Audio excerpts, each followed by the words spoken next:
Welcome to the November 2017 Star Wars Canon Update. This month we finished the first half of Season 4 of Star Wars Rebels, Battlefront 2 was released, and we got 8 new comic issues, so let's get started.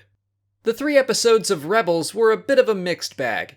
Kindred saw Hera escape Lothal to try and raise support for the planet from the rebellion. Meanwhile, Ezra and the rest of the Ghost crew received some help from the Lothwolves, who are very interested in Kanan. We also got to meet Rook, Thrawn's assassin who should be familiar to fans of Star Wars Legends. In Crawler Commanders, the Ghost crew took control of an ore crawler so they could use its long-range communications array and contact Rebel Command. That was a pretty uneventful episode. Finally, Rebel Assault was exciting but a little underwhelming as a mid-season finale. It's mostly just a bummer that we have to wait for more than a month for new episodes. But Hera leads a failed attack on Lothal and is eventually captured by Rook. I will say I'm glad to see the Rebels fail. I strongly believe that any large-scale Rebel attack should fail if it happened before the Battle of Scarif. If you want to dive into these episodes a little more, I've already done full reviews on them. Moving on to Battlefront 2, we got the new story about Inferno Squad within the game. It's still fairly new, so I won't go into major spoilers, but I will say that the epilogue mission introduced some new questions and concepts to the universe that may or may not be important for The Last Jedi. The new story DLC in December will probably answer those questions. I've already talked pretty extensively about Battlefront 2 if you want to see any of those videos. Switching over to comics, let's talk about Darth Vader issues 7 and 8. This series continues to be the best Star Wars comics have to offer right now.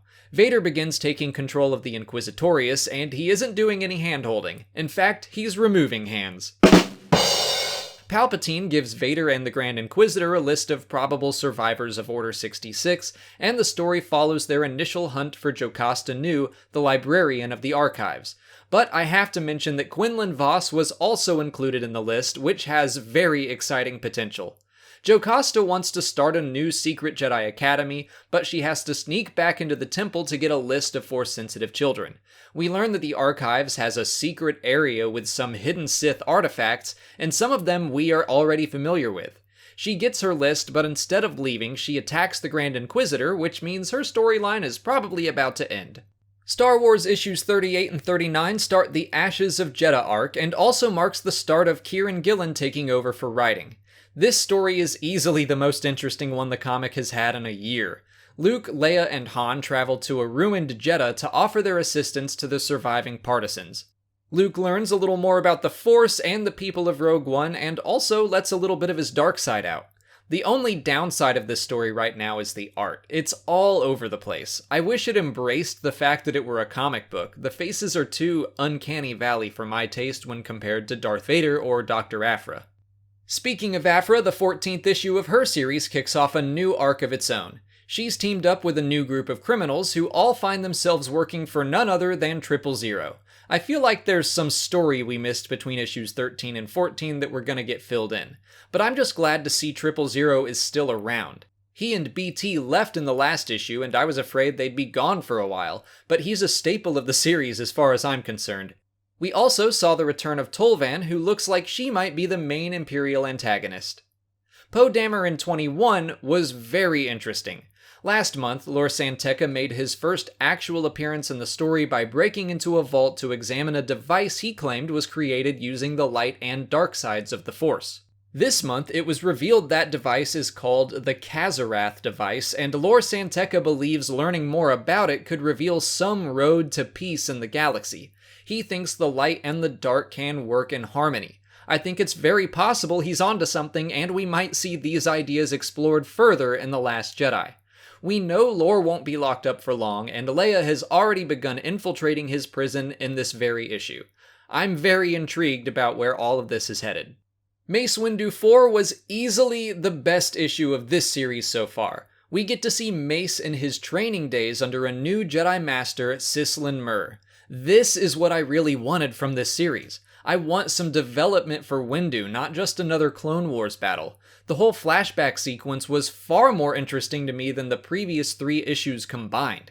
We got to see a pretender Jedi prey on the naive, and how the Jedi handled situations like that.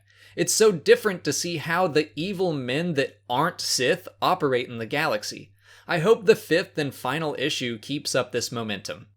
Star Wars Adventures 4 was the last comic released this month. I've likened this series to the Forces of Destiny web series. They're fine stories, but they don't really offer as much as the stories we're used to because they're targeted at a younger audience. This month was no different. I've got to give Story of the Month for November 2017 to the Darth Vader comic. I love Charles Soule's writing just as much as I did in the Lando comic. I'm on the edge of my seat every time I read a new issue, and both issues this month had me completely enthralled. But that's it for the month of November. The Canon update will return on January 1st to cover everything that comes out in December. That'll be 8 comics, 2 books, and some little fan film I've heard about called The Final Night, directed by some guy called Brian Johnston? I don't know. It might turn out to be a big deal. But until then, to keep up with all new Star Wars news and content as it's released, please like this video, subscribe to the channel, follow me on Twitter, Instagram, and Facebook, and consider checking out my Patreon page. As always, thanks for watching, and may the Force be with you.